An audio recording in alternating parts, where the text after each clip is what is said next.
Hi everyone, and welcome to another podcast video. Today we're going to be talking about our most disappointing games. It's going to be a bit on the sadder side today, but that's okay. Like the last podcast you saw, there's actually 4 of us today. I'm Mike. I'm Nick. I'm Travis. And back again, it's CJ.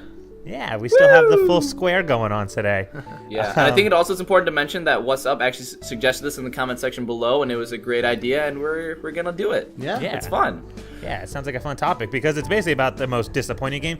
So this is not a game that's like we knew it was going to be bad and it came out bad. We're talking about games that we were either like excited for or like everyone else was hyped for, and then it just turned out to suck, you know?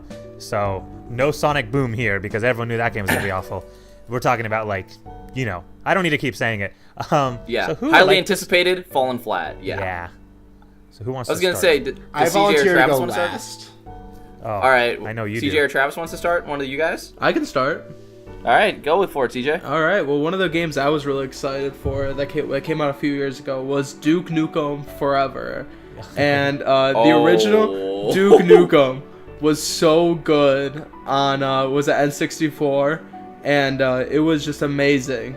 And I was really looking forward to all these people coming together. They spent about 15 years making this new game, and it just sucked. Like, it was just bad.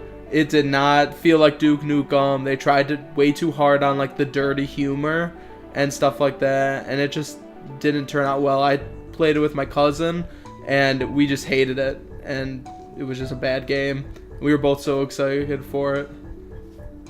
Was there like a specific reason why it like fell so flat or whatnot? Because I have heard like good things about Duke Nukem, but I wasn't sure if there was like any substantial reason. Like Dynasty Warriors 9 I know was like borderline unplayable, but like I haven't heard about Duke Nukem. Yeah, I think it was just that we were so used to what the old game was like, and it was just nothing like it. And they like complete departure from what they used to make. It was similar storyline, but it didn't feel like the game that we wanted it to feel like. So, like Metal Gear? Nah, I don't want to think that somebody actually has Metal Gear. But yeah, no, that's crazy. I didn't realize that. Because I knew there was like I saw like Duke Nukem had like games for like the Game Boy Advance and whatnot too. I wasn't sure like how recent I guess the Duke Nukem series like still went. But I mean like I guess it was one of the series that maybe like kind of dropped off for a little bit and kind of came back. I don't know. Yeah, I guess this one came out in 2011. Oh, okay. So it's quite a few years ago. Yeah. That's actually crazy. So I guess I'll go with mine now, because I know I mentioned this like every so often, like in a podcast here and there, but mine is going to be Star Fox Zero. And yes, it's a very obvious thing. Literally the only reason in my mind that this game fell so flat was the controls. Everything else, like honestly, I was completely fine with them going back to like the N64 kind of Star Fox, having a very similar concept or whatnot. Yeah, people complain about certain graphics or whatever. I feel like that's just being nitpicky. But the controls, holy crap, did they take I was fine with them and I got used to them pretty easily. But it's like I never wanted to play the game for a very long time because I would just get frustrated so easily. I even figured them out and actually like got through a good portion of the game. I just didn't want to keep playing it. One of the fun things about Star Fox was, at least for me, I even played like Star Fox Assault when it kind of like went on to that kind of shooter, kind of third-person shooter kind of style, and I still had a ton of fun. But Star Fox Zero was just, why use the gamepad that way? I'm sorry, like you don't need to force motion controls in every single thing. And I'm usually one of the people that say the motion controls aren't as bad as people say. No, the motion controls in Star Fox Zero are absolute shit. If you gave a different controller scheme, it was a cool concept. But if you gave a different controller scheme, I probably would have beaten that game 4 times by now. But because of that, I haven't beaten it once. I just don't want to finish. I just don't want to play it. It just was an extreme letdown for me. I love the game conceptually. I do not like how it ended up like as like a finished product, I guess. But at least it came with Star Fox Guard. I actually have played a decent amount of that. That's pretty fun. For being like 99 cents now on like the clearance rack, that's not bad. Yeah, it was a $60 game that came with Star Fox Guard, but it definitely wasn't worth it. I love the game and whatnot, but the fact that they pushed so many motion controls in a game where it really wasn't necessary, and I know you can do like a 2-player mode with it, and like some person like steers and one person like shoots and whatnot. That's not bad, but man, I loved the Star Fox 64 so much, and you guys have heard me say how much I love that game all the time. And I played the Star Fox on the SNES Classic and Star Fox 2. Loved those as well. It's just, why do you have to have like almost a triumphant return to Star Fox and then butcher it just because of the fact that you want to push more shitty motion controls? Yeah, it's bad when the N64 game has better controls than the Wii U game. Yeah. That really says something about the game. It's like a 10-year difference, too. Why couldn't... That's just the main thing. If they updated the game and put in a different control scheme, boom, I'll finish it twice. Hey, but like, when you think of Star Fox, that's like the template of what Nintendo does. You had something really good on SNES and N64, then they switch it up with adventures and like do something brand new with the combat, and then they go back to their roots and totally screw it all up. It's like, yeah, that sounds like what Nintendo does with some of their franchises. Yeah, no, it's sad, but it's absolutely true.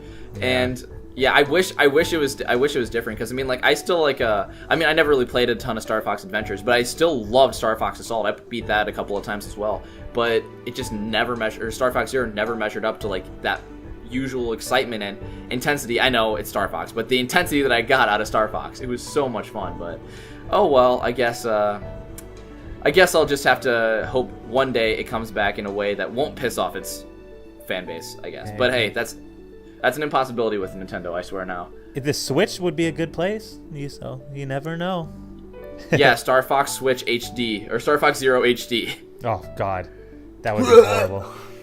Yeah, just throw up right now. Just get it out of your system. But yeah, that's all I have to say. Star Fox Zero, great idea and concept. Very disappointing when I played it. Yeah, that sounds about right. Okay, so I'll move on to mine, because I know Travis wants to do his last. Even though I do have two, I'll save one. I have a couple in mind, but I definitely want to say the one just because it's fun. Well, I'm going to start with Resident Evil 5, because Resident Evil 4 sort of switched the dynamics of what Resident Evil was. At first, it was sort of like a survival horror where you have limited ammo and stuff. Resident Evil 4 is where it started to take a turn, and everyone loved that game. It was incredible. It was more action-packed, but it still felt like survival horror. And you can tell then that Capcom kind of took that, and they went a bit too far with Resident Evil 5. Because this game, I think, is by far the worst the series had. Resident Evil 6 is a worse game, but Resident Evil 5 is the first one where they really said, you know what, screw horror, let's just have like an action-packed game. And it almost got to the point where it felt like a Call of Duty game, where like, yeah, there's zombies and stuff, but you don't feel threatened, you just unleash into them with an assault rifle. And it's like, okay, literally, it is nothing scary in that game. And the final boss, I don't know if this is a spoiler, but the final boss is the stupidest final boss of any game. I'm just going to say it because no one cares. Wesker's like the main bad guy in the series, and he turns into like a giant demon monster that like runs in the lava and chases after you. And you have to use like a bunch of like rocket launchers and stuff to kill him.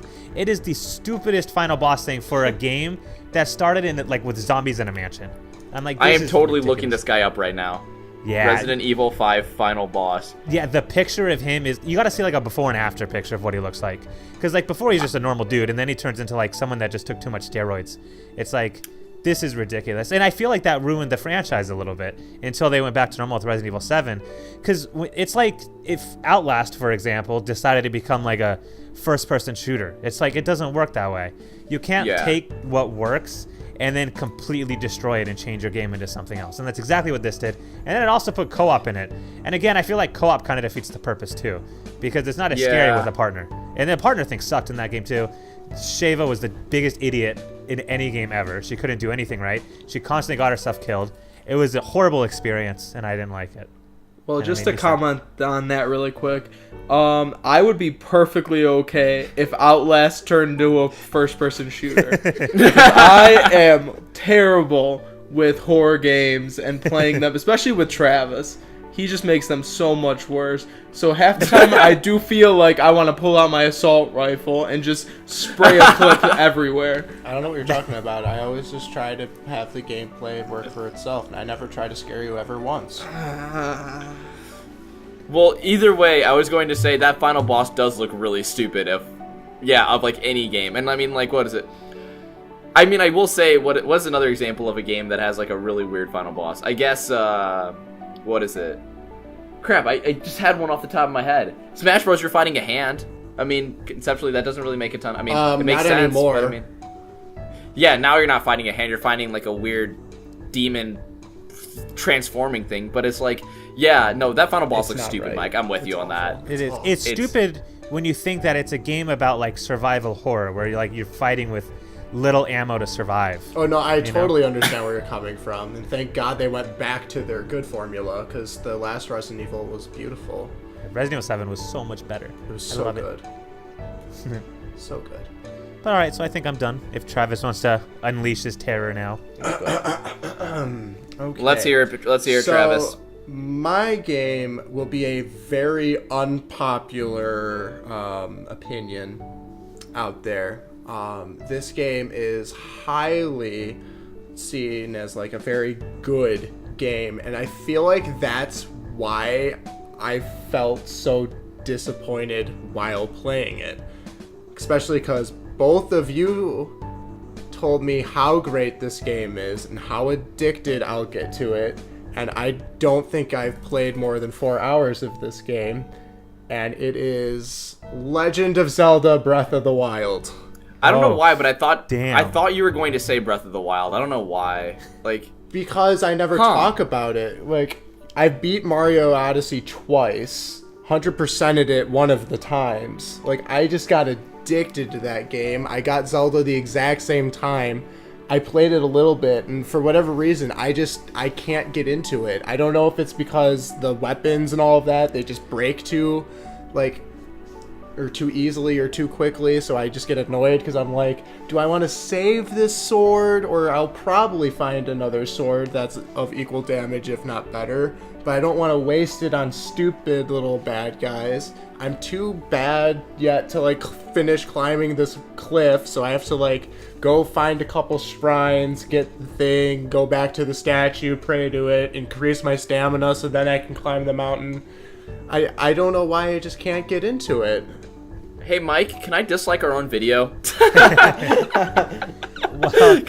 Like, I'm not saying it's a bad game. Like, I totally get the appeal to it, and it's beautiful, and all of that. Controls are totally smooth. I just, for whatever reason, cannot get absorbed in it for some odd reason. But I feel like that's just me with the Zelda franchise in general. Because, like, I know Ocarina of Time you love so much. I have yet to beat it still. I've made that one of my missions, and I was close, and it deleted its thing, and I'm like, I don't have the patience right now to actually get back to that point. Yeah. And then I will say, I was going to say from, oh, sorry, go on. And then I was just going to say, the only Legend of Zelda game I've actually beaten was Wind Waker, and I feel like that's just because it's super easy. Oh. Yeah, I was going to say, Travis, I do have to compliment you on one thing. For actually saying that it's a disappointing game for the game that won Game of the Year last year, you have some pretty damn big balls to actually say that. That is actually ballsy. It out. Get it? Ballsy? Anyway, I'm gonna give myself a pat on the back for that one. Hopefully the mic picked that up. Because like I said, I don't think it's a bad game. I was not absorbed in it as much as I was hoping, especially because like Mike was playing it while we were recording a couple videos while we were in his apartment when he first got it, and then I would have been doing that too. Have like been constantly posting in our little group chat of like, I only have like 2 shrines left or whatever, and I'm like, 2 shrines was like a month ago, dude. I know.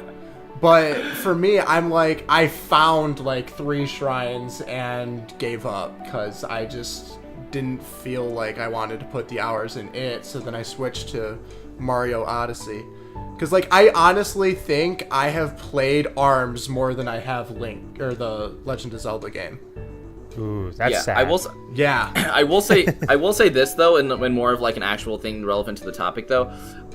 Breath of the Wild didn't initially get me either. So what happens is that, at least in my experience when playing some games that are like that, at least the way that I approached Breath of the Wild is that in the beginning, at least in my experience after seeing also seeing with some other people's experience when playing the game, in the beginning you're going to die a lot. You have to get used to the different style of combat. You have to get used to the fact that the shields break, that the weapons break.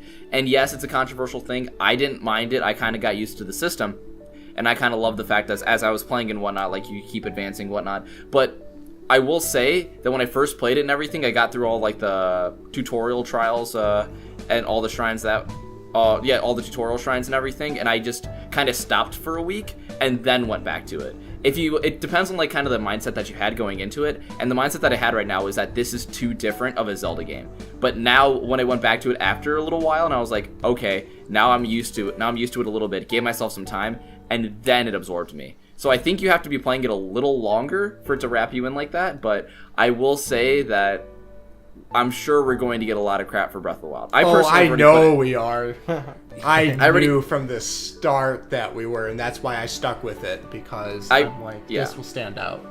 Yeah, I mean, I already put in probably over 100 hours in Breath of the Wild, and I'm still playing it. It's fantastic. I'm going to sit here and defend Travis, because anyone that's going to say what he said is wrong is stupid. I will say the weapon system to me is one of the things I can't stand in the game. I love exploring in the game, and I love the shrines and like solving the puzzles and stuff. That's what like kept me so addicted to the game. But I don't like the combat in the game for that same reason, because your weapons really, I love the combat. I can't get into it that much, and like I thought the boss fights in it were probably my least favorite boss fights. I felt they were kind of unoriginal. They felt very copy paste from one to the next. I won't spoil how they work in case people haven't played it, but I wasn't into the combat very much. And I think it's partially because I was like, why do I want to fight if I have this really good weapon and it's going to break? I was like, I'd rather just hold this and save it for when I really need it. So I ended up skipping over a lot of areas like that because I don't want to waste my weapons. And it made me think like I kind of miss like the whole mindless slashing where I can just go in, turn my brain off, and just kill enemies. I feel like I couldn't do that in this game as much. And like I think that's also the fun of the game, and that's like one of the positives is like you have to think, use traps to kill enemies or sneak in bases and stuff. The point is like you actually have to strategize, but I think that also kind of hurts the people that are just going in like, I just want to sit here, play a game, and kill enemies a lot. You can't do that in this game. And so I think you just have to go in with the right mentality. And if you don't have that mentality, you're not going to enjoy the game. I will say I disagree with the fact of you always having to hold your items, because I at least when I was first playing the game, when I faced a whole bunch of bokoblins and moblins and whatnot, I just kept picking up what their item was and just used that until I got the next one. I had no issue with ever getting low on the weapons that you had. No, so that's not what I'm saying. I'm saying like if you find a really good weapon, you don't want to waste it on dumb enemies. And so then you end up finding this really awesome weapon, and you just hold it because you don't want to waste it. And it's like, I found so many of the other weapons, so I'll disagree with you on that. So, I mean, I had no issue doing that. But this is what I'm saying. So, like, and I think that's the thing is, so some people don't care, but some people do. And that's why I think, I don't know if you can say that, like, the weapons breaking so easily is a bad thing. Because I've never played a game where weapons break that fast, Like, I've played games that are like that, like Dead Island and stuff. You kill about 3 enemies, and they'll probably break. Yeah, it goes so fast, and I'm like...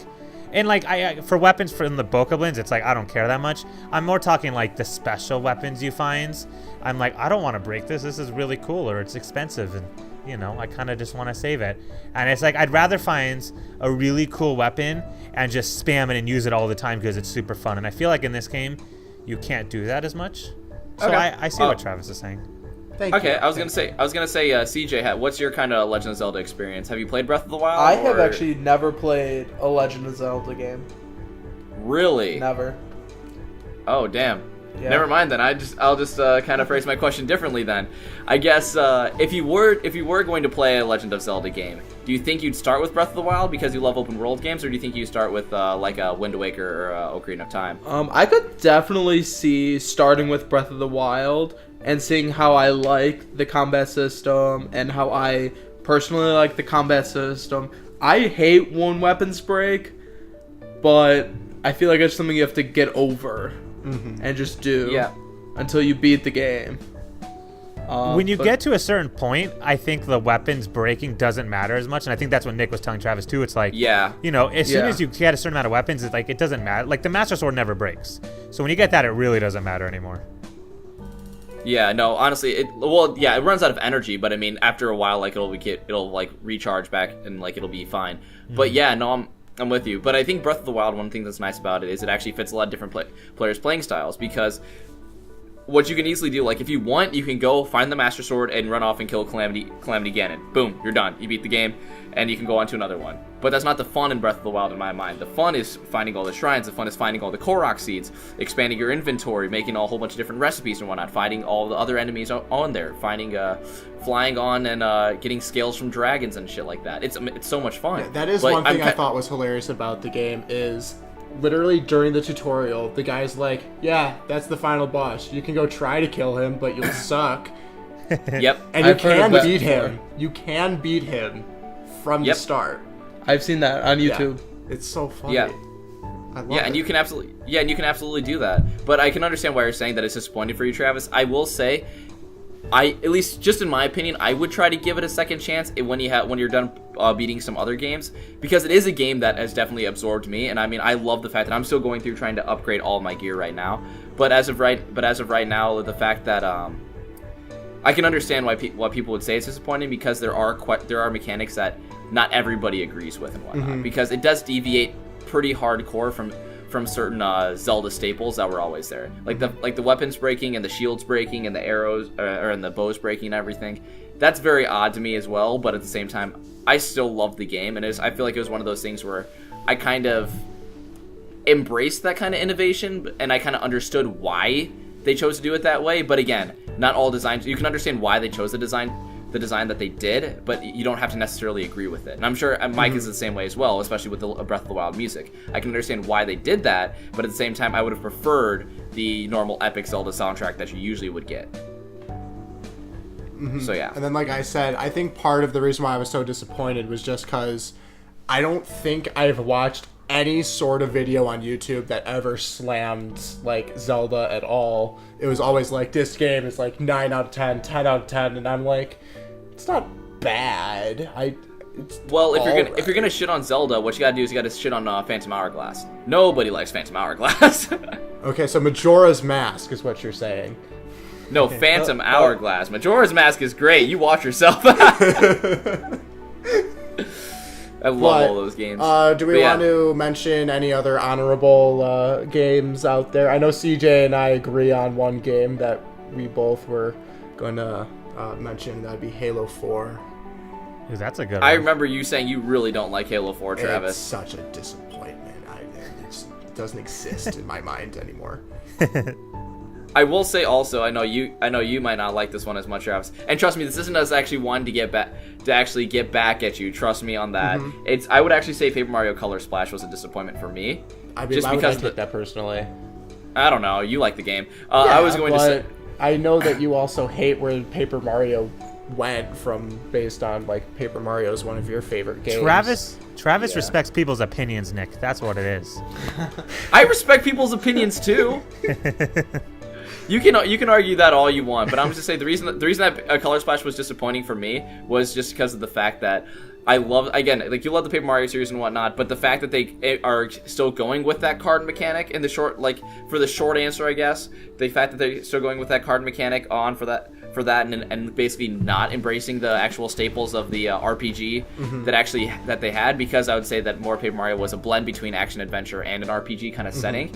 And the fact that they abandoned all those RPG elements together and has a combat system that is very simplified and I feel like in my mind not engaging at all to me. And one of the things that I look for very closely is a good combat system. So because of that, I feel like Color Splash was a letdown, because I felt like after the backlash from Sticker Star, they would make adjustments, and it's like they don't even care enough to do that. They made slight adjustments in that, like, you can have a lot more cards, but I definitely agree with you that the combat system in Color Splash is not nearly as good as the original ones. But what I still like about it is that it still has that Paper Mario charm that it's always been in all the games. I feel like they abandoned like the actual. Also, I guess another reason why I was a disappointment is they also abandoned kind of like the dark storytelling that it had. Like Paper Mario, and then like the first Paper Mario was like didn't really do a ton there. But I mean, you got to see different areas, maybe see some of the darker stories. Like in Chapter 7, you're doing like a penguin murder mystery kind of adventure, and I thought that was awesome. And like, and then in Thousand Year Door, you're embracing like penguins die, you savage. You don't actually kill the penguin, spoiler. But yeah, but like in Thousand Year Door, it also embraces those dark themes as well. So I guess I'll just leave it at that. And it's just like, I feel like, you still have the paper part of it, but it lost some of like the more of the depth that I felt like Paper Mario had versus. Color Splash does have a lot of sexual innuendos in it with sucking. So. Yes, it does. Yeah, because depth is meant by sexual innuendos. Thanks, Mike. Sorry, if retract that whatever does not I said. mean you have death, what does our channel have? That's very true. That's fair. But yeah, any other honorable mentions? I have two I want to mention. One of them I'm going to mention just because I feel like we're all thinking it, but no one wants to say it, It's Yep. Star Wars Battlefront 2.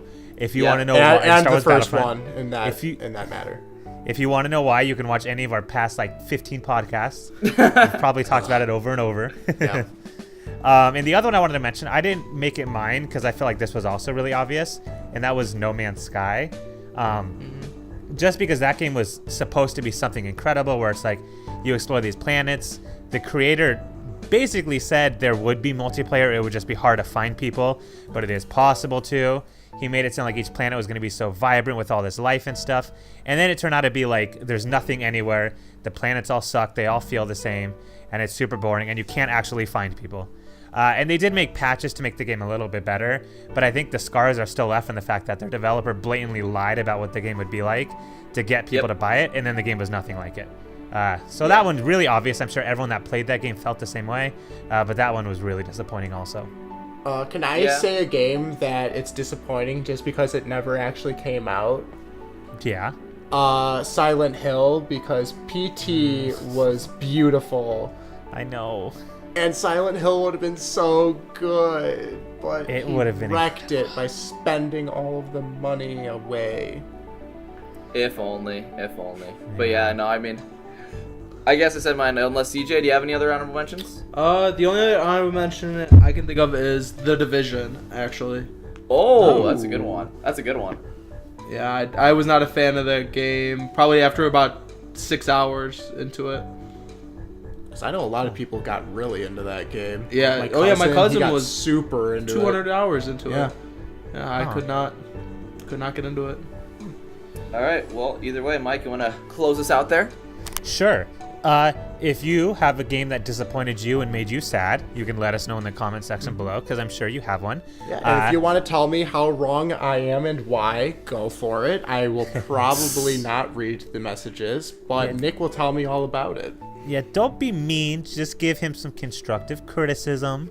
Okay? Even It's I read YouTube. through That's the kind of hard to comments. do. I usually, like, if I watch the video, I will read through the comments. Anyway. It's just I don't watch all the videos because I like to know how many people are actually watching versus me continuously watching our own videos. Well, I've seen every single one, so there you go.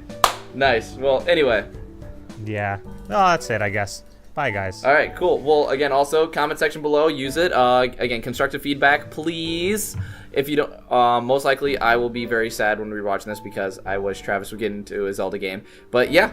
Otherwise, yeah, we'll also take suggestions too. Bye. Mike, are you closing it? Yeah, never mind. Bye. I already Oh well. Bye bye.